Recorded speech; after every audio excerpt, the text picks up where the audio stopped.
The future does not exist. Hello, dear earlobes. Hello. Hello. Hello. Hello over there. Hello. Over there. This is The Future Does Not Exist. It's not been around for a while, but we're here. My name is Damian Leslie, and across from me is Marcel van Schoten. And across from him is Richard Foster. And we are here once again, three wise old idiots, I suppose, with lots of tales to tell. We do actually. I've got. There's a lot to talk about, isn't there? Really? There is. There's a lot have happened since we last got together. But I'll give you a quick health check update. So I took my son to England last week for his half-term holiday. Okay. And I've been working, like, as you guys know, like intense kind of hours over the last few months. Anyway, had a couple of days of very little sleep. Caught a little bit of a head cold from him. And then on the flight over to England, like my ears started to go like quite bubbly. Yeah. And then on the landing, I got like this, like the most intense pain in my ears that I've ever experienced. And then I got off and I thought, Christ, I really can't hear very well. But I had this like pain that was like completely in the middle of my head. I couldn't get to it. And we booked this caravan in Berwick with my parents for the week. But we couldn't get into the caravan till 5 that day. And we landed in Edinburgh at like 8 in the morning. So it was like, the idea was to have a nice day in Edinburgh. Yeah. And then mosey our way down to Berwick and catch up with them and have a nice evening. So how was A&E? Well, I didn't get to A&E, but I got off. We started walking around Edinburgh. Sammy was really tired and I was just like, the pain in my ear was just getting worse and worse. And I thought, oh, Christ, this isn't good. So we got to the train over to Berwick and then we basically like smuggled myself into the caravan early and then lay down. And I didn't get up for 4 days. I had a massive flu, like an intense temperature. Both of my ears were bleeding. Okay. And then I basically survived that week on a diet of like paracetamol and toast. Ooh. And then after about like 4 days ago, I really couldn't hear very much at all. And then had like a couple of walks and stuff. Got towards the weekend, flew back. I was a bit worried about the flight back, but that was okay. Got back, went to the doctors and he was like, yep, both of your ears have perforated. You've got a massive sinus infection. Here's some antibiotics. Go and hide away for a week and do that. So I've spent the last week basically filling myself full of whatever antibiotics to kind of clear up my sinuses.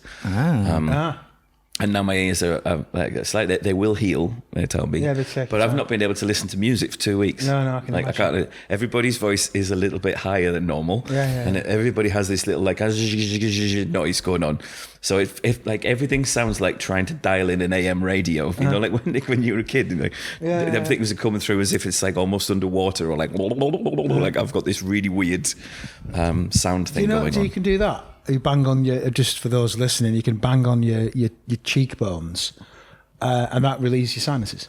Yeah, it's really actually. There wasn't much release in my sinuses last week. I can tell you. No. It's it's tricky. But there was a lot of seepage out of the. Which is not a good word. No. But when I literally came out of this, it was like paying for solitary confinement. So having like the worst flu I think I've ever had, and this intense earache for a couple of days. Oh, flu's horrible. But having to experience that on a tiny like caravan bed in the Berwick before, I was like, I've heard of like stare crazy, but my God, it was like paying for solitary confinement. It was horrendous. So it's been a bit of a journey to get here. So a journey before the journey of the Leiden Marathon, half marathon next week, which me and David are going to be walking. Haven't said And in other crazy health, in training for our walk next week. It'll be about a month ago now. It was the first bright kind of spring day. The daffs were out. And it was on. I thought, I'm going to go and have a nice long walk today. So I put my comfy shoes on that have took me halfway around the world. And I had a good walk. And I had to walk around the fields and I got like you took some photographs on Instagram. I saw them. I'm thinking, there he is, in training. Good man. And I got about 6K out of home. And then I felt something in my foot get a bit like sharp. And I thought, oh, Christ, I felt like... And at first what I thought is I'd kind of worn through the insole. And I was obviously like walking on some kind of like just like the lower bit of my shoe, and I thought, oh, that's a little bit uncomfortable. And then I started to like turn around to walk back. So of course this happened at the furthest point away from the house of where I was. And then walked the 6K back. When I got back and took my shoe off, I had no skin on the bottom of my feet. So what had happened is I'd built up these two massive blisters, one which was the size of my heel and one which was the full like kind of ball of my foot. Yeah. So and I've been rubbing on that, and that little kind of noise that of like kind of weird feeling I thought was those blisters completely splitting in half. Oh dear. So I basically walked 6K back with that, and then had to go and like like the blister pads you can get. Oh yeah, I know them. Yeah. The largest one of them wasn't big enough to fill me. So I had no skin on my feet for like over a week and a half. Straight in a vodka bath. Yeah, put your feet in the vodka. Just straight in. I'd scream, but then it's done. So what all this tells me is I'm just falling to pieces. Yeah, you need to come and do some breaking down. Restorative walking with us next week, because it's the Leiden Marathon next week. So and we're doing the half marathon, which is 21 kilometres through the delights of Hazerswoude-Dorp and Leiden-Dorp, and then coming back. Yeah, which is actually really enjoyed last year when we did it. To be honest, you're walking it. You're not running. You're not running. It. Oh, there's no way I'm running. Okay, just to be clear. No. And today I'm going to buy some new shoes. Yeah, new shoes. I don't blame it. With very comfy insoles. Comfy insoles, and make sure you've got alcohol on your feet. That's big tip. Put some alcohol to rub in so it hardens your feet. Yeah, so that's what's that? Well, any other ailments in you two, or are you all nice and healthy? Fairly healthy. I mean, yeah. Doing a lot of walking, doing a lot of kettlebell and stuff like that. Just preparing my hips and my core. Kettlebells for a minute. I was doing cowbells. Down cowbell, more cowbell. Yeah, more cowbell. So we're getting fit for that. What else? It's just been very hectic with worm and deadlines. I've another piece in the Guardian. The book was officially contract signed. I got my first payment, so the manuscript's in. 70,000 words on the Dutch underground music scene as I can't remember it, from 2001 to 2018-19, and a denouement on Worm's Roof, written in the style of 14th century poet. So that's gone. The working title, I think the title will be Spiders and Flies. It's out March next year. So and I've got another one in my head now, which is bubbling up. And already onto book 4. Yeah. Where how many words do you think this one will be? This one I want it to be like The Fall. Albert Camus. That's kind of like 30,000, I think. I've got another couple of things in my head. So just all I've been doing is writing and etching. And I enjoy the etching class, which is good. I've made an etching of Marquis Smith, should anyone want to have one. Though actually the weird thing was, when I cleaned the plate, when you clean an etching plate, right, you put a lot of ink, you put some newsprint down and you pull it off, so you pull off the extra ink, right? And then you could keep doing that, you keep pulling it off. And the 2 prints I took off the ink were better than the etching. And they look really just like Smith. So I might do some photocopies of that, and then anyone who wants a photocopy of Marquis Smith as sort of etching extra ink plate. Marquis Smith was in one of my fever-inspired dreams. He always turns up in these things. But not him. It was his lyrics, like scattered around on like just pieces of paper. But it got really freaky. So every time I get a flu, I've had this kind of thing happen, like ever since I was a kid. And I'll have some kind of dream, and then and then like everything in the room will just start like spiraling and just like just flying around. So imagine this time I'm trapped in a fucking caravan bed, staring at the walls, like almost hallucinating, and Marquis Smith lyrics on strips of paper are just flying around. That's kind of scary. It was quite weird. Did I ever tell you about the time I had measles when I was 24, and I had like one of the most brilliant dreams I've ever had, and it was at the depth. Well, you're right at the sort of the deep point of the illness. I was like, you're out of it, and you don't really get spots, but then you're just somewhere else. And I had this dream that a duck had flown down the chimney, and I got on its back, and it said, "Let's go for a ride." And I went on the back of this mallard, male mallard, very beautiful, glistening, glossy mallard, and we just flew over the night sky of Accrington and flew around it for a while. It's like the stars are out, seeing everything. It's just fantastic, and it was really, really nice. And then we came back down our chimney and through the grate, and then this duck just pissed off. And then I woke up and I was like, yeah, man. Did you ever see I'm better. the kids' television series Niels Hokerson? No. He also flew on ducks. What? Yes. What's this then? Yes. Come on, you can't leave me in the dark now. It might be funny if you watched it and Niels it was your Hokerson. dream. But Niels Hokerson. It's he's a tiny dude. And he flies It around. must be. He rides on the back of a duck. Yeah. Hey, he flew on a duck. He's not a tiny guy. No, I'm not a tiny guy. I'm a big lad. He's Imagine the most how big this duck magnificent must lobster. be. Yeah. Imagine how big this chimney must be.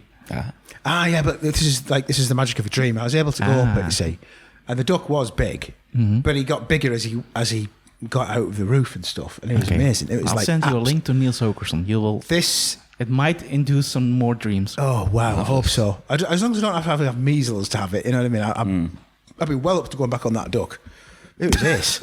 It's a really good time. Do you think there have been other things that we luckily during we haven't met so long because it's like sort of 6 weeks, 7 weeks. We had a guest from Peel Slowly and stay with us, Tim Shaw, Newcastle. Carlisle lad, but lives in Newcastle. Now lives in Switzerland. Lovely lad. Yeah, lovely lad, really good bloke. And we had a sound walk at Peel Slowly, which was like one of the best day experiences where he had a load of contact mics, different kinds of mics, underwater mics, this sort of stuff, all sorts of stuff. Yeah. And it was all live and improvised. So he stayed with us a couple of days before, and I showed him around the city, and I said, well, you know, gave him some ideas of where to walk and all this. So he got an idea the first day, and we dropped microphones in the Rhine, and we heard underwater crustaceans. It was amazing. They had like, they're shrimps, and I was really excited. And we heard a coot having a massive row, right? Like, coot was kicking off, big style. But you could hear, it was, what you realise is, because it accentuates all the sounds around you, but in different ways, because he was able to play around with, I don't know, loops and feedback. God knows what he was doing. I have no idea. It was all, you know, picking up on various sound waves and what have you. Yeah. And there's one bit where you could literally hear someone. They were. You will not appreciate this right now, but you would appreciate it if you could hear. You could hear, like, say, if you're like sort of like halfway across that square, you could hear them talking. Yeah. You could hear the conversation. I'm thinking, oh my god, if people have been able to do this for years, Yes. where because and. What was noticeable, every woman in Leiden was talking about their husband's illness. It was like, yeah, I was in the Seeking House. And I was just going on and on and on and on. And all the fellas just going, yeah. They were just, you know, talking along with it. But that was Because kind of weird. you went for both of them. Yeah, they were right? both amazing. They were One both was- one very wa- different. End of the day, and one was in the morning. Yeah, they were very, very different. The end of the day one, what was also really noticeable about Leiden is the amount of air traffic. Because it just as you're in the middle of an airfield. Because planes are flying, well... Yeah, they all turn around Leiden and They do, yeah. go up to Schiphol. And that was it. And they could just hear them all coming in. And it was like, bloody hell. It's an assault. You know, you realise how loud it was. The other thing you really noticed about Leiden was the sound of bicycles. It was so loud everywhere. The bikes, clanging. You could hear them coming everywhere. Yeah. And on the morning was very different because that was more like, you heard there was those rowers out, and that was kind of interesting to hear the oars, the sculls and all the rest of it, making noises in the water. But dropping the mics in the Rhine, it's so quiet under the water. It's like, all you can hear is like gurgling noises and shrimps and shit doing their shrimp noises, which is kind of like a little ticky-tacky thing. They're just doing their thing. And I was well into it. I was thinking, I could do this all day. But then I thought, you'd be a madman at the end of the week. But that was super. We had him stay over. That was a really nice time. I'm trying to think what else, but that really stuck out in my sort of spring activities inside of walking and writing my arse off Yeah, for the Guardian. I really wanted to play. I couldn't make the day stuff work for Peel Slowly, but I was there for the first night, which was great. Yeah. I mean, the White Magic for Lovers was a great show, but the Gypsy band that were on after them were fucking amazing. They were so good, and not only that, like they finished, And then they came like into the backstage area. So I was sat in there with Tom, Alex, and Charlotte, and we were just having a chat. Yeah. And the Gypsy guys came off stage and got in, and obviously decided we haven't played enough, and they just carried on playing backstage, just to themselves. Just to get it out of the system. So we Yeah, got amazing. our own little private. They've gone mental. It was like, no, it's well fun. And there was a lot of like. I wonder where you'd gone, actually, to be There honest. was a lot of logistical stuff needed to happen, and they were all worried about where the gear was going to go and that. But it was good fun. That little Irish girl whose name I can't remember right now. Little Irish girl. The singer She was in the theatre. upstairs in the Resistor. Yeah. Neve yeah. Regan or something. Regan. Yeah. She was great. Really, really cool. I always like those shows where like the performers on the floor and like the crowd are like up above them. Oh, yeah. So it's almost like a kind of amphitheater type thing. Like her kind of show could easily fall apart in that kind of space if she showed any sign of nervousness.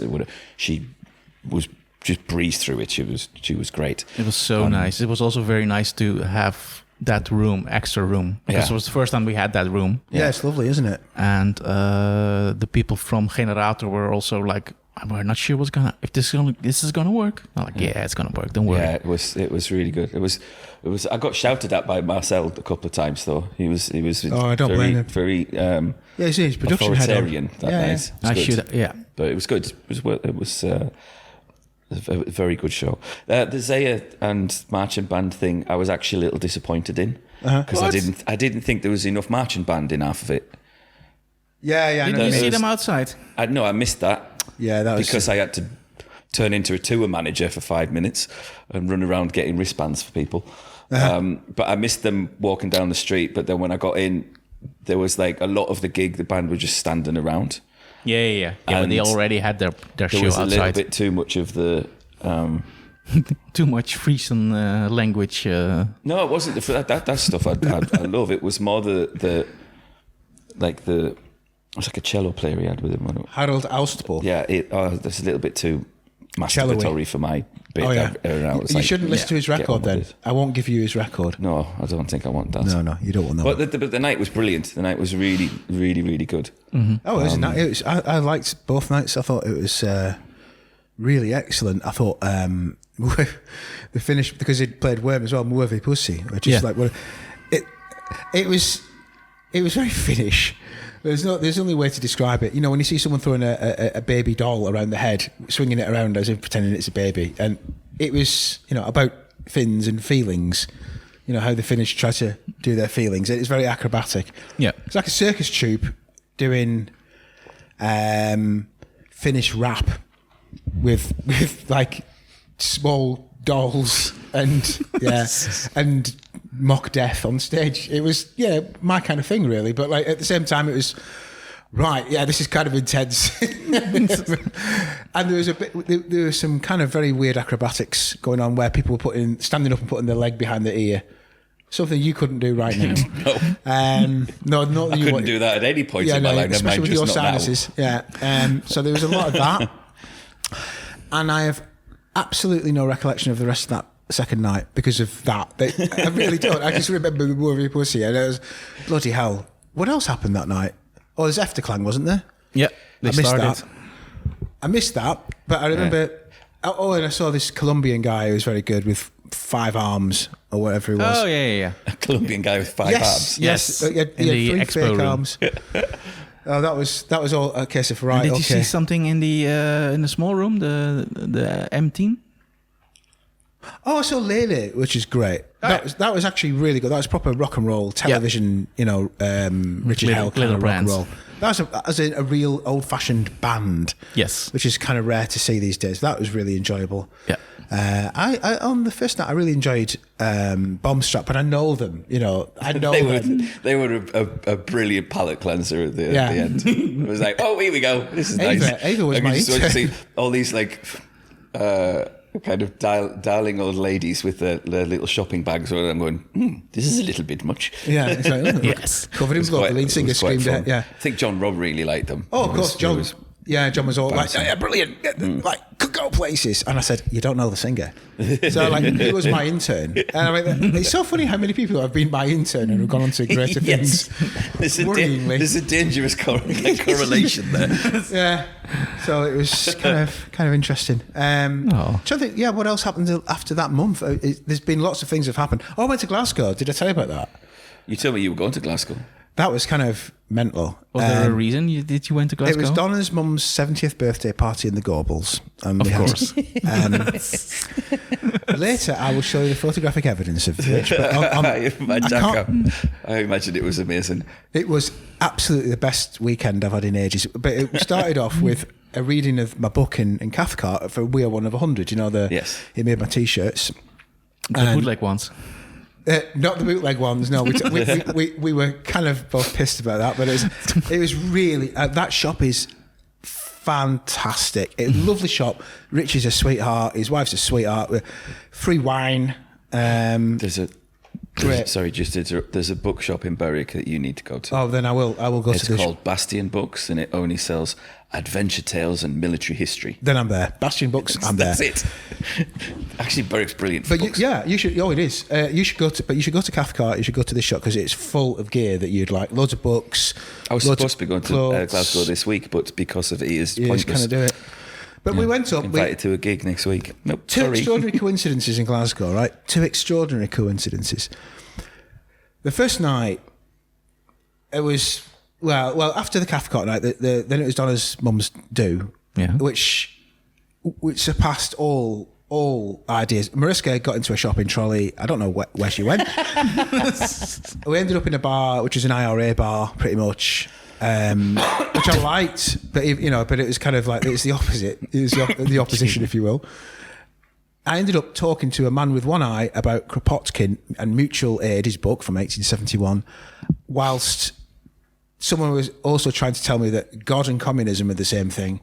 Okay. Whilst singing Elvis with Donna, kind of all at once, and it was you just get more and more. And then the shopping trolley.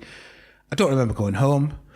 I really don't remember going home at all. But in the Gorbals, we were down there. We went to the Lauriston for a pint, which is a lovely bar, which Hutchie told us about. Actually, Hutchie was David Hutchian, who's come to this part of the world, Mojo critic, etc. Yeah. Next day this is wild. We woke up somehow all right, and then because Donna's mum was going to treat us in her local. For a pub lunch, and it was a Glaswegian pub lunch, and things got out of hand. For about 4 hours later, the barman, who was a lunatic, like I've been to Glasgow University. Well, it was obviously coming down off ketamine because he kept. I've been to Glasgow University, and I know lots of things.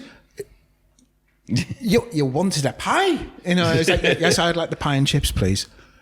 Ah, right. And then he ran off, and it was like that kind of thing. It was madness, right? I don't know what was going on. Fantastic company, great. And then this fella goes past us to the toilet limping. He had long hair and a cap. And Mariska just, like this point, Mariska's shouting out, because she got the Glasgow bug. He's, "Are you right, mate?" And he goes, "No, I'm not actually. I think my knee's gone." And I said, "Where are you from?" I go, "Tamworth." And I went, "All right, Cope country." And he goes, "Don't talk to me about Julian Cope." And then anyway, it turns out it's Russell Haswell who plays with the Aphex Twin. And wait for this, Russell Haswell is playing Leiden in June.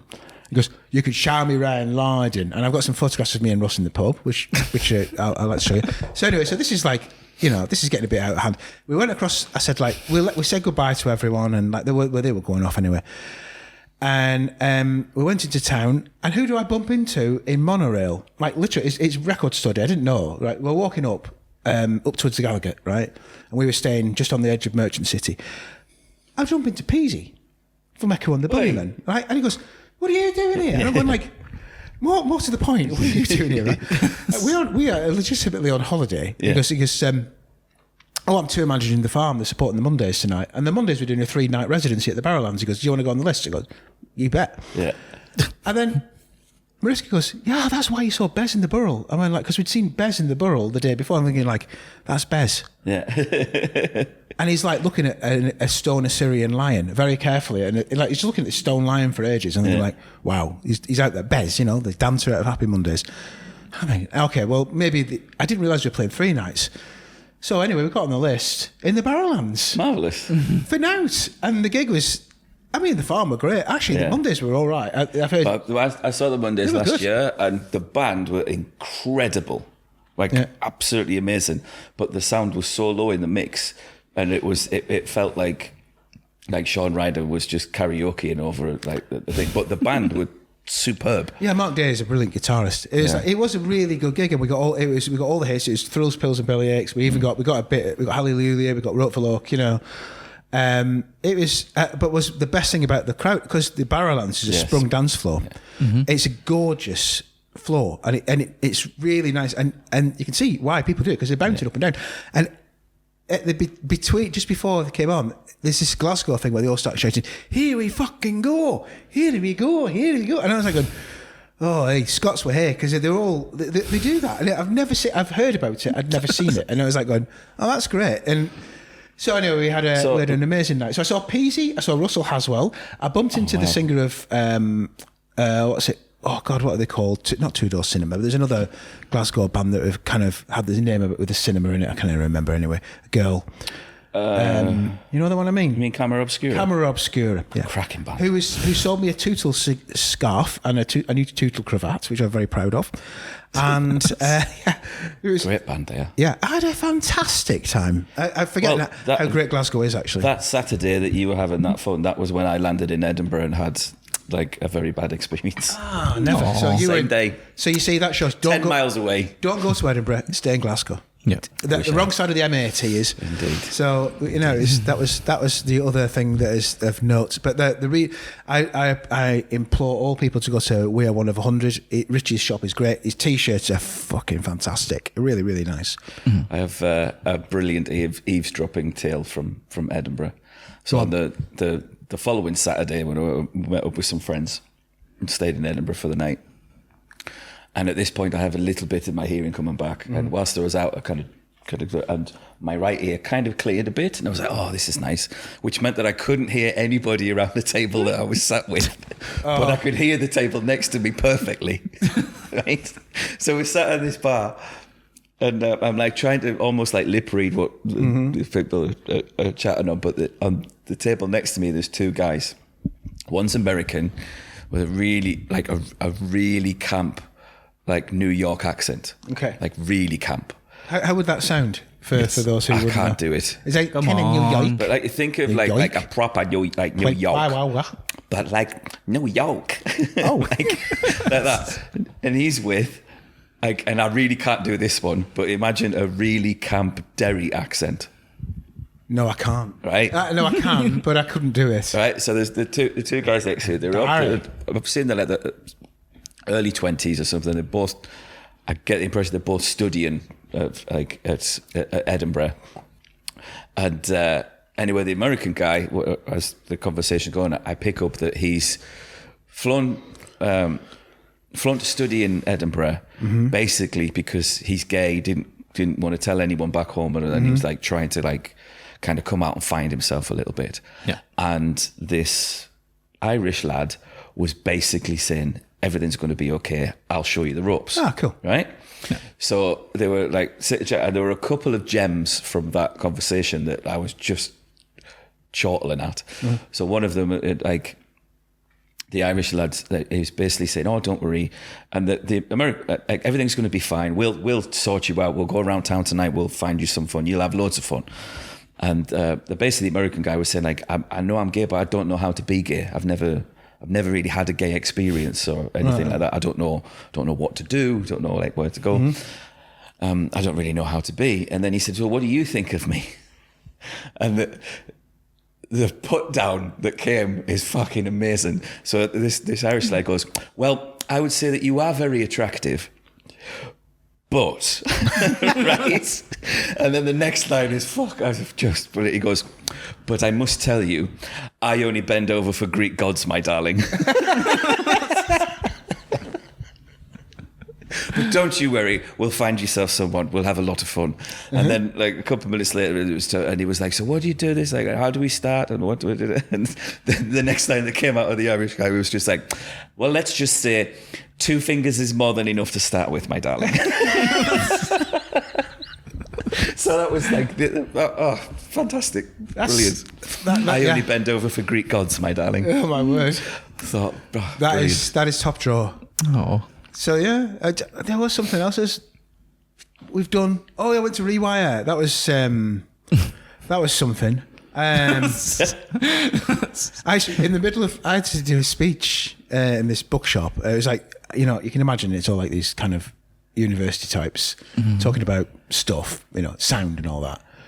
And I just had I'd just been at the pub and I just had overwhelming desire to fucking urinate. Like, just at the point when I was about to go on stage, and I literally walked on the stage and went, I'm going for a piss. And then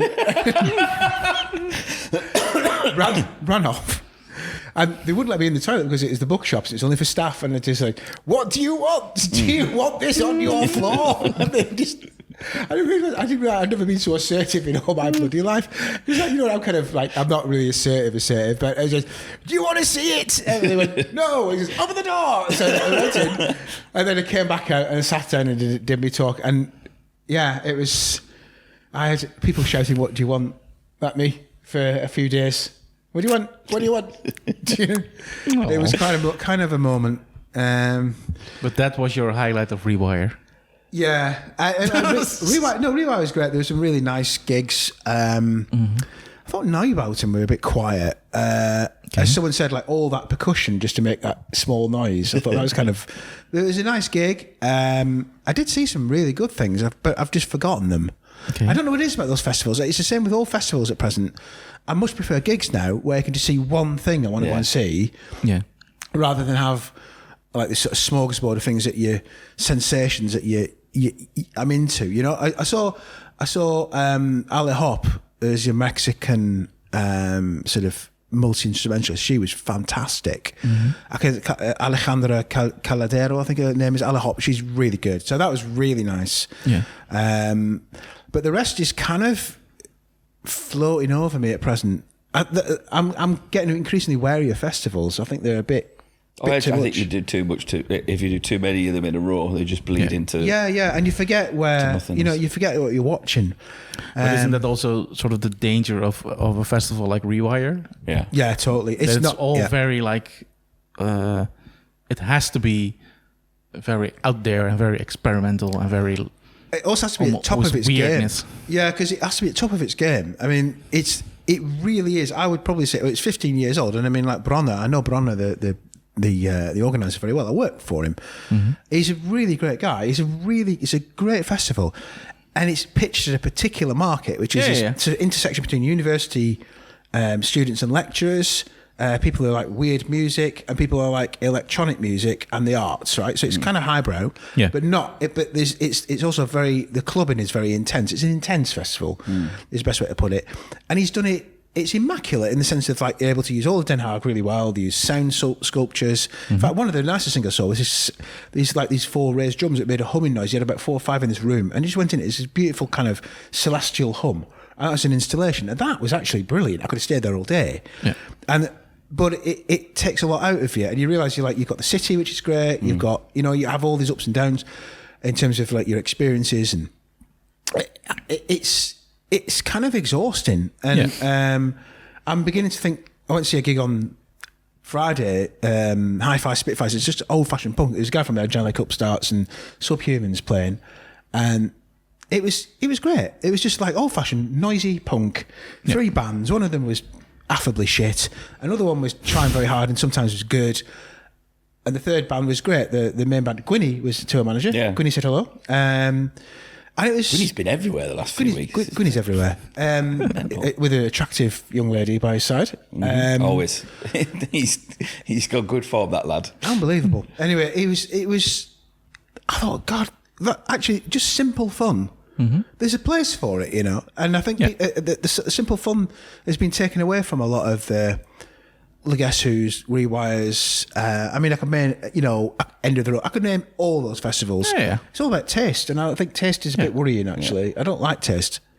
I'm going off You it. don't like taste. No, I don't. I like tasting food. Nah. I saw Stella Donnelly a few weeks ago. She was excellent. She's so chirpy and fun and just like naturally funny as just a person. So like even when she's like messing up or do that, she's just like kind of keeping herself entertained. But really impressed. And there was a support. Well, there were two support acts. One was her bass player, but I missed him because he started ridiculously early. And then there was another one who I won't say the name of because they bored the shit out of me. It was like, I've got nothing against anybody liking West Coast, like Crosby, Stills, Nash and Young style stuff. Yeah. But like Fleet Foxes did that a while ago and like got away. I don't need the Australian version of it. No. And it was so polite, so incredibly polite, and so incredibly well-meaning, and and I was just like, just go and fucking eat a pie and go away. Yeah. I was really thoroughly bored by them. But Stella was brilliant. I think she's really, her new album's slightly more poppy than the other stuff, but really, really good stuff. So awesome. Yeah, I can't think of anything else. It's kind of weirdly seeing Happy Mondays again after 36 years. I saw them in 1989. And just, Sean Ryder is Caliban. He is, he's this kind of weird character that is British Bob Dylan, isn't he, basically? He is. I had this thing about Happy Mondays where I said to a music journalist friend of mine, I said, if it wasn't for Mark Day, the guitarist, and say Gaz Whelan, they'd be like Donovan. They'd be like a sort of a folky hip hop crew. They'd be very folky because he could just have an acoustic guitar. Sean Ryder. He wouldn't need any of the other stuff. He could just rabbit on about, I don't know, whatever, aliens at the bus stop or whatever he's talking about. Yeah. Because the rest of the band in some ways are like kind of just like around him. You know what I mean? They're not really part of, and like same with Bez. Bez is kind of, they're kind of apart. And it's very funny. They walked on different sides of the stage. Sean and Bez came on one side and Gaz, on the other. Yeah. Cow and all the rest came on the other. And that was, I thought, yeah, you could see that. You could see the bands are into the people in the band are into Can and Noi and all the kind of weird rock. And the other two, there's these two kind of acid-soaked Donovan figures, really, aren't they? Really. So it's, I can see that. But I think with him is like he really paved the way for a type of lyric writing that seems quite commonplace now. I think a lot of James upped the game a lot after they came out. I think Jarvis Cocker owes a lot to him in terms of that kind of really down to earth, like gritty kind of like social realism type stuff. But Ryder's just got a way of that's quite interesting. Like putting a lyric together that just comes from absolutely like it can only come from him. It's like it's mental. Yeah, I think also bands like Super Furry Animals. Yeah, like I mean, Super Furry is probably the greatest Welsh band ever. Sorry, mate. No, I will. I do adore them. I do they are adore amazing, them, but like that kind of Griffiths. Actually, I found a postcard of his yesterday. I missed him a few weeks ago. Funny story about that. But there's a lot. Yeah, right. All those 90s, noughties people really, and I still to this day, I think Sean Ryder was like. I can't think of many people before him like that. Maybe Donovan, actually. Maybe. That kind of weird, but but that was more folk and more twee, or like Mark Bolan. Mark Bolan maybe is the only one I can think of. Yeah, possibly. But I mean, they are the result of where they grew up. Sean Ryder is definitely just that lad from a Manchester council estate. Yeah, he totally is. Yeah, who like looked his way out, but totally is. I mean, he's responsible for one of the greatest opening lines ever. Son, I'm 30. I only went with your mother because she's dirty. Yeah. Fucking come on. Yeah, like, played that as well. Gold stamp. Don't need anything else. Yeah. There we go. It was a good night. But Bear's looking at an Assyrian lion. It's going to take some. That's a good one. Meeting sort of like one of Aphex Twin's peers. Bear's looking at Assyrian lion. Talking about Kropotkin's Mutual Aid, one of the great founders of sort of non-socialist communism, Peter Kropotkin, but while talking to a one-eyed man, whilst singing Elvis, And I'll show you the drink that Donna gave me when we went in for her mum's birthday, which was a jug of green liquid that it glowed. It came in this plastic jug. I said, "What is it?" And he went like this, "It's venom." And I went, "What's that?" He goes, "It's just venom." And I had some of it. And then I'll show you the photographs later. Oh my God. That was the trolley moment. A friend was drinking some wine thing out of a can yesterday. Yeah. Right? And it was literally neon pink. What is it was like drinks? someone turned a light on. I was like, that's not normal.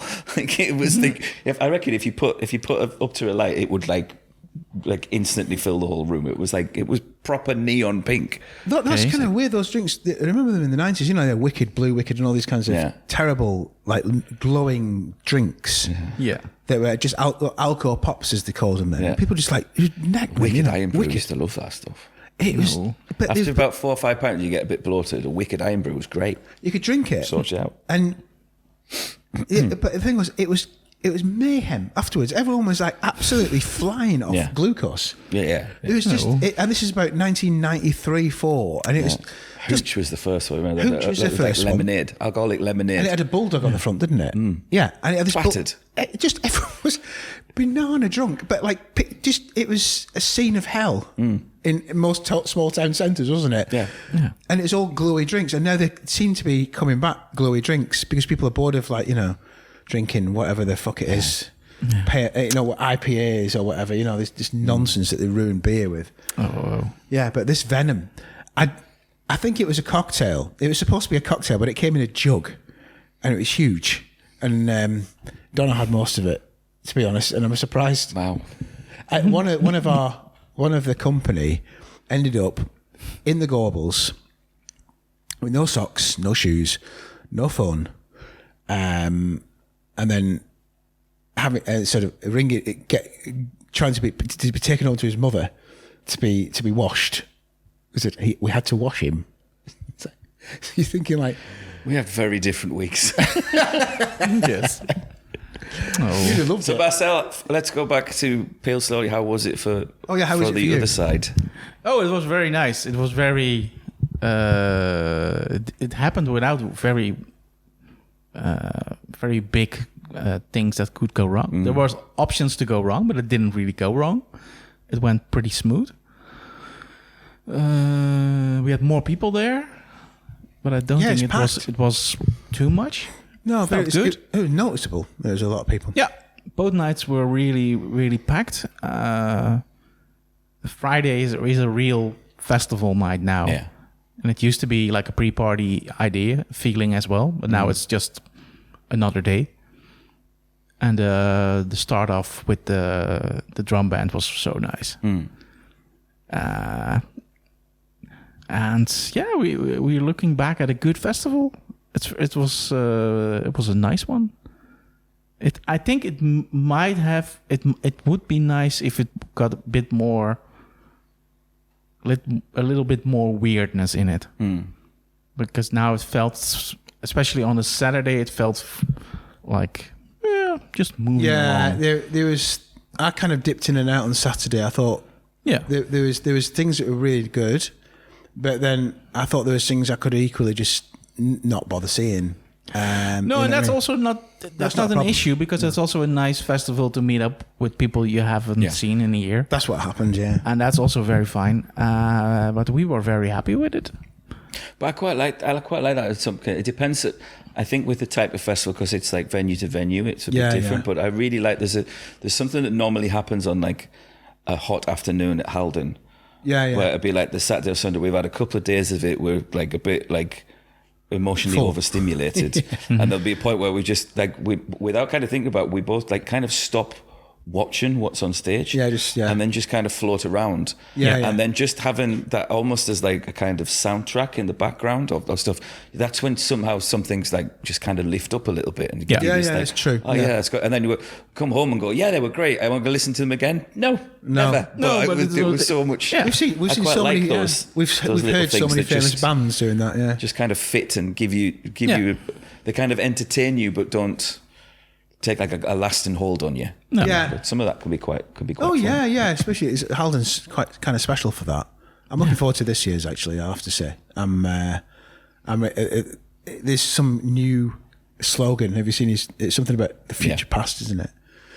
I'll have to drop him a line. Well, there's two things on there that I'm so excited about. One, our friends Black Country New Road are going to be back. I know. And Bonnie Prince Billy. I know. Bonnie Prince Billy at Halden. That's insane. Ding! I'm just going to check. I'm going to check the lineup now for Yay! Stefan's. I might take my old Isoto record. Really? 1 of 500. Will Burnham 7 inches. Halden Pop. Please sign this, Mr. Billy. He's playing in Amsterdam as well. I think. It's in what's the outdoor thing? Yeah, the Amsterdam is a boss. Yeah. What did you? By the way, I'm not sure if it's fit for. But you got a present from Richard. The No Twist is playing as well. Black Country New Road. Let me put this microphone down here. Yes. So first of all, there's a present for my son. Horse Loads are playing again. Oh, that's good. Oh yeah, the present from your son. Oh, cool! It's the Edgar Allan Poe one. Yeah. Excellent. I thought that might be a winner. It was Mariska's in it, and she's never worn it. Not because she didn't want to, but like, I think it wasn't like it didn't really go match. And now I have got a box. a weird You got box. a box. Open I've the been box. told that it's in a box for a reason. It is, so because he be wants to careful. get rid of the box, Oh, probably. Jodie Greep's playing as well. Okay, and this is apparently a housewarming gift for me. Uh-huh. I'm almost in that house for 2 years now. I know, and I have other things for you, but I can't. I'm not. Clap your hands, say yeah. Are you excited? I am. You are excited. Come on, open up. Be Oh, careful. It's in pieces. Yeah, there's two. There's two. Because of you them. can't do this have alone. One. Can't have one without t'other. No, Come on, describe what you're feeling now. he's feeling a hand. I have lots of whatever it is. It's wrapped in crepe paper. Yeah. Yes. As it should be. Oh, I have a weird and wobbly glass. A weird wobbly whiskey glass. Weird wobbly whiskey. Weird and wobbly whiskey. Oh, so let me try and describe. It's a small whiskey glass. Yeah. Yes. With what looks like a kind of V-shaped. It's like someone chopped a Terry's chocolate orange and took two segments They of did. it and stuck them on the bottom of the glass. That's a good way of putting it. Yeah. And I presume this is another one of the same thing. Yeah. And because you can't These are just. lovely. Oh, pleasure. They're really lovely. Oh, I you don't need know to- how the hell they're going to... You're going to have to christen him, lad. Well, indeed. See? Aha. Yeah. Yeah. The noise you hear is Damian playing with his new whiskey glasses. Yes. Yeah, they are excellent. The thing I would really want to get from a whiskey thing, I found them in Tirana. Right. And imagine like a whiskey glass like this, right? But on the bottom, it sits on a glass disc. Oh, yeah. And you can just spin them. Yeah. And they just like spinny whiskey glasses. Honestly, it was like the greatest toy ever. And I sat there and I was like, I never knew I needed this in my life. And then and one of the lads who was with me, what are you doing? What are you doing? I was like, just look like that. And he'd gone, that's ridiculous. Stop doing it. And I went, you try it. So he got a drink and he went like that. And the two of us sat there for about 20 minutes just spinning glasses. Wow. Brilliant. That's But pretty these great. are cool. Yeah, pleasure, Yes. mate. You know what you got to do, don't you? Yeah. So like today we have to figure out, are you tilting left or right? Yeah. So we will. Do you address to the left or do you address to the right? Oh. Yeah. Dressed. Amazing. Thank you very much. They are Pleasure, delightful. mate. Yeah, you got a nice t-shirt for Sammy as well, so hopefully that fits him. And Bless you. Bless you. Bless you both. Pleasure. Now I need to wrap my... You have to wrap your whiskey glasses up. Excuse me while I wrap these back up. While Damien's wrapping up, I'm going to tell you one thing I've reading quite a lot of books as well. The one, I've done a lot of reading in the last couple I of can weeks. imagine, mate. Yeah. And one that is extraordinary, which is the new book by David Keenan called Boyhood. And it's about a talking horse in Glasgow and lots of other stuff. And just stuff I can't really repeat. It's David's naughtiest book. It's very good. It's mental. It's absolutely off its head. But there's a talking horse, and there's sort of Romany wars. naughties, ballet dancers, just typical Keenan, really. It's just everywhere, you know what I mean? Lots of songs. And yeah, it's just wild. I can't tell you how funny it is. I'm 150 pages in after a day. Okay. Good going. Which kind of says, like, you can't, because he's got this particular exalted way of writing, which is very much like, high priest sermonizing. Mm-hmm. But it is so funny. It is such a funny book about, and Glasgow is such, if you know the city, which I really suggest you go. It's a great city. Yeah. But it's big, and he's basically traversing all of Glasgow, so you can see all of Glasgow and see how it moves. And he has the most ridiculous founder's myth. The same Mungo, the Mungo, like, here's a tree that never, here's a bird that never sang, here's a fish that never swam. The Mungo, there's a particular poem about how Glasgow's fallen, but it's just how he interprets it is off its head. And apparently the talking horse can only say words elongated, so it speaks like this. And it's a horse with coffin eyes, with eyes shaped like a coffin. It's just, I can't stop doing the horse now. I'm doing how do you know that in from a central book? Glasgow. You have to pronounce it like that. Yeah, that's right. It's I'm speaking as if I am from the Gorbals with a South Side accent.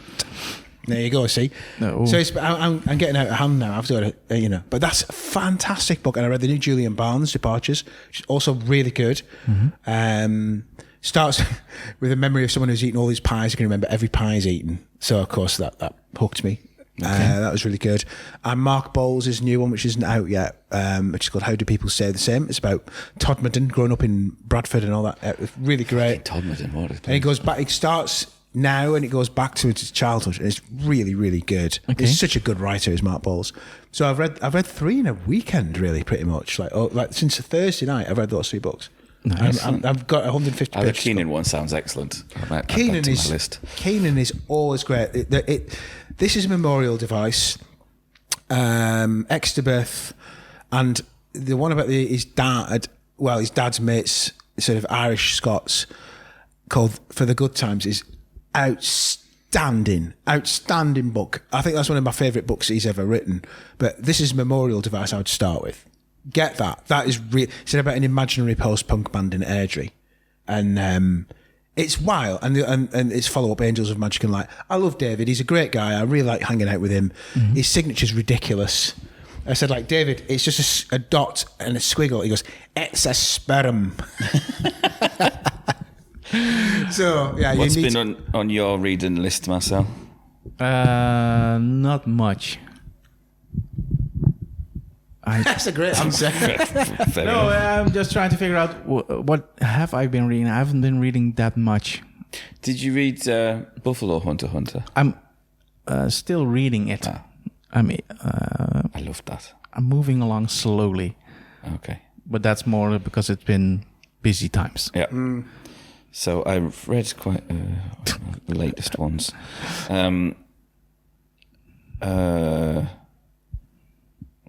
Anya Albon's The Unseen. I wouldn't recommend it. But, that was actually on my kind of, I was like humming around that. The central motif of it is very good.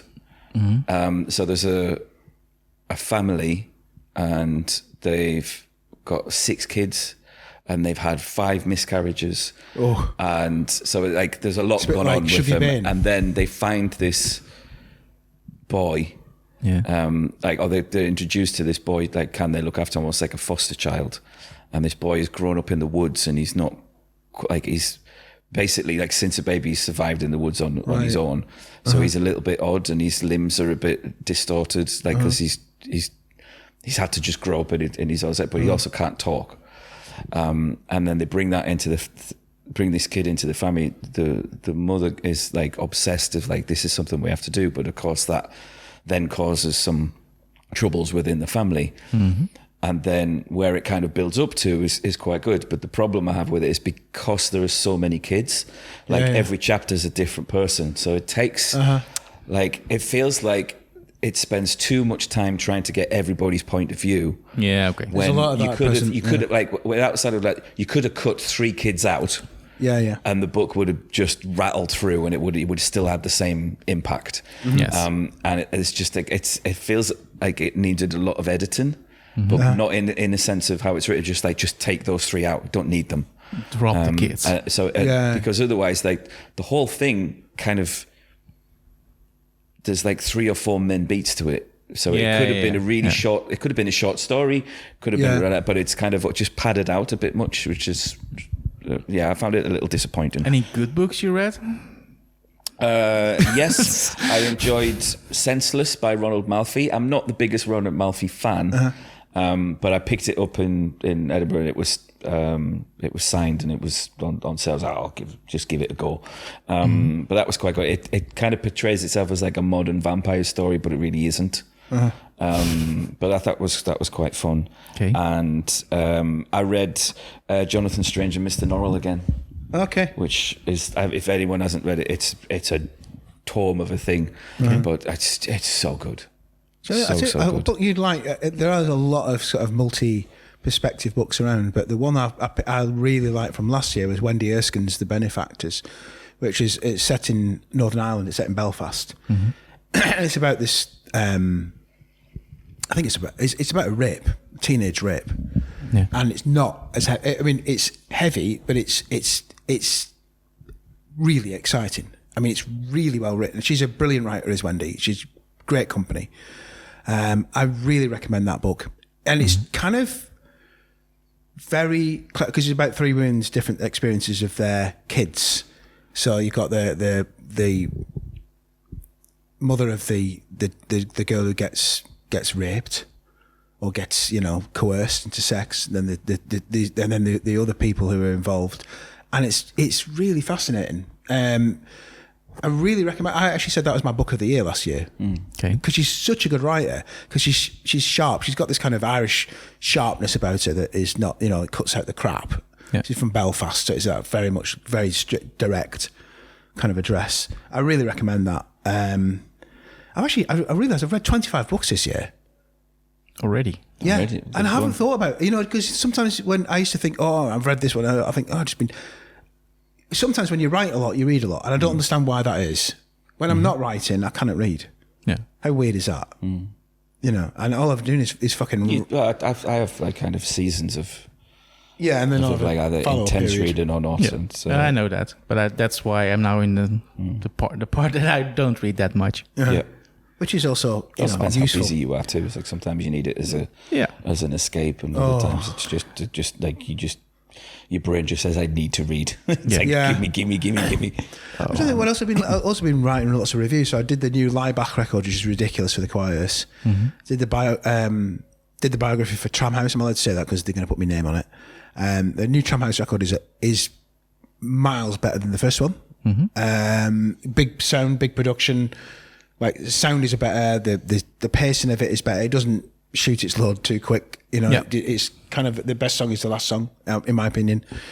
And it sounds much richer, and it's kind of more like a classic rock band than a punk band, really. Yeah. Okay. Listen to a friend of the show, Grassy's new record, which is really nice. Did about 6 reviews on the bounce. Those things where you have to review loads of records, and it's like. So Andy from Fulton Lights reached out. He wants you to review his new thing if you have time. It's very good. I think he did actually reach out to me. Actually, yeah, but it's one of those things where I always have loads of people reaching out to me, and then it's a case of the ones I remember I do, or the ones I think. I think the album's dropping soon, but right, but okay. what I've heard of it is. I think he actually did send it through to me. I have to check. But this is the look of the draw these days, where I have about 30 requests a day. Can you listen to this? And you listen to them. I listened to the new Greg. What was his name? He used to play for Guided by Voices, and he's in Nada Surf. Greg. Doug Gillard. Sorry, not Greg. Doug, yeah. That's really good. That's just come out. That's a fantastic record. Okay. And I like him because I like the way he plays guitar. So there's just all lots of really nice records floating around, and In fact, actually, this year is pretty good for records. I think. I picked up the new Butler, Blake and Grant record, so the second one, and this one's more. It's like them covering their own songs, but like from their own back catalogue. So there's like Butler does "People Move On," a couple of other things. There's a couple of. It's interesting, kind of, because it's just them being on stage, just doing like the acoustic stuff. It's like them reworking their own stuff, but it really works with the way they. That's quite a nice record.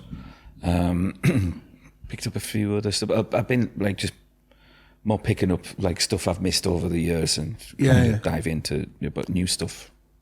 Yeah, I've got an important question for you. Both getting ready for the marathon. Yeah. What would be the perfect record to listen to while walking? Oh, without a doubt, anything by Ivor Cutler. And I'd probably say if I was going to pick an Ivor Cutler record, I'd pick Jammy Smears, just because he just makes me laugh. And I think the thing is, you need someone to go. Well, you go for a walk in the countryside. Look, a thistle. You know, those kinds of things where you just listen to someone talk nonsense, and it just makes me laugh. If I was listening to music, I'd have a problem. I'd have to pick Beatless, or I'd probably pick something like Coil, or you know what I mean, or some Aphex Twin. I think or I would like that. go with something more like War on Drugs or something. So something that I can just kind of go in and feel like it's got a sense of momentum, but I don't really need to. I can kind of trance out on it a little bit. Yeah, and I kind of use War on Drugs for that, really. Anyway, I mean, I listen to War on Drugs quite a lot, but I couldn't tell you more than two of their albums. But two song titles, because I just go into a trance with them. Kind of come out the other end, and I quite like that. Next week, if my ears are like this, I will probably be listening to audiobooks, because music just sounds awful at the minute. It's very weird, is that, because last year when we did it, me and Mariska really like dipping it. When you're walking past people, they walk past you can hear their conversations, and that is amazing, because then you really pick up. There's people from Nijmegen there; they're all over the country. A lot of people walk. There's a professional walking scene. The Vierdaagse meant to be doing that, right? So you had all those people doing it, and then. That was great, because you'd hear about sort of rescue centres in Arnhem and a little bit for dogs, or there was another one where someone was talking about like what they were having for tea, and that's really keeps you going. But then that's at the beginning of the walk. After you cross the Rhine and you go back through Leiden Marathon, everyone sort of spaces out. Yeah, and then that's when you need the music. You need the music for the last hour, I would say, especially to drown out those bastards cheering you on. I just really don't want them. There's a really sweet intention. The most contrarian. This is a sweet intention bit. How dare you like me? Like, go on, goed gedaan, jongen, goed gedaan. It's like, yes, I know. I've just done 17 bloody K. And there's a bit where you think, okay, give it a rest. Especially on the Vita single. The Vita single is the worst bit, because then it's crunchy, like when you're walking up. Yeah. And you walk around, you think you're near the end, and then you're not. You have to walk all the way around, what do you call it, the Valkenkunde, whatever it's called now. I'm being contrarian again. Then you just go, and then you get to the end. And that bit, that walk down the Rapenburg is hell. I mean, Mariska's like in tears trying to get back. She goes, I've got to do it. She says, you're 300 metres away from the end. Because I can't. I was like, come on, you can do it. And then you got there, and then of course she's emotional and happy. I did it. Because you got no knee, she's basically got one knee. And that is the worst bit. The bits at the beginning is a breeze. Well, I found it so last year anyway. But because just listening to people talk absolute wild crap, and there's always some people doing it as a works outing, going, "Oh, we can do it." Yes, remember the barbecue we had last year? It's amazing to listen into. So, I probably need either like mud everywhere, mud under my shoe. That bit when you're going under the Rapenburg, I could accelerate. Yeah. But I have to go slow because of Mariska, so it's actually kind of hard, because I have to walk at Mariska's pace sometimes, and that is killer. It's almost like doing fucking plank, But she's so brave. She does it, and she's going to do it again. So we're looking forward to it. Nice. Yeah, I will start with you, and then I'll kind of just go at my own pace and see what we're doing, and then you'll find that meet you at the end. You'll find that you sort of meet people along the way. We have to go to the pharmacy. I don't want to say the name of the place, but like the start and finish thing is now out in the pharmacy part of town. So like we started a corporate office. Bioscience Park. Yeah. Yes. Start and finish at a corporate, like the head sponsor's office. Yes. Like, of course. Thanks. Well, the thing is with that, it's actually really close to our house. Yeah, but it's like you start with like it's like you're about to do like a half marathon walk, and it says 20-minute walk from the station. It's like, no, let's add another little bit more on then. Because we did it last year in the Rappenberg, and that really was hard fucking work. But that last bit when you walk, because when you go through town, everyone got lost. And you're thinking, which way is it going? Because it was really difficult to work out where you were going. Aww. And that was actually through people, because like the bit I found difficult was coming into Leiden, because Leiden never ends. Leiden is like this massive like monopoly town. It is. It's weird because you think, out in Leiden. Nope, there's more Leiden to go, and then they made you walk around another bit. It's going to be kind of crazy. Oh. So yeah, I kind of don't like music when I'm walking that much either. I like it when I'm on my bike, but I don't like it when I'm walking. Right. I think it might be audiobooks next week. Yeah. Okay then. All right. Time to go back into training then. It is time to Whiskey training by the sounds of it. Yes. Whiskey training. Oh yeah. Well, we'll let you know all about our travail on the Leiden half marathon, 21 kilometers, which isn't actually, it's about 24 And if you kilometers. see Richard, please cheer him on. Yeah. Cheer me on. Especially in the last bit. Clap me. Clap me Clap hard. everyone and boo Richard. Boo! How dare you walk? Yes. Go home. Still here. Yeah. Okay. All right. Bye. Bye-bye. The future does not exist.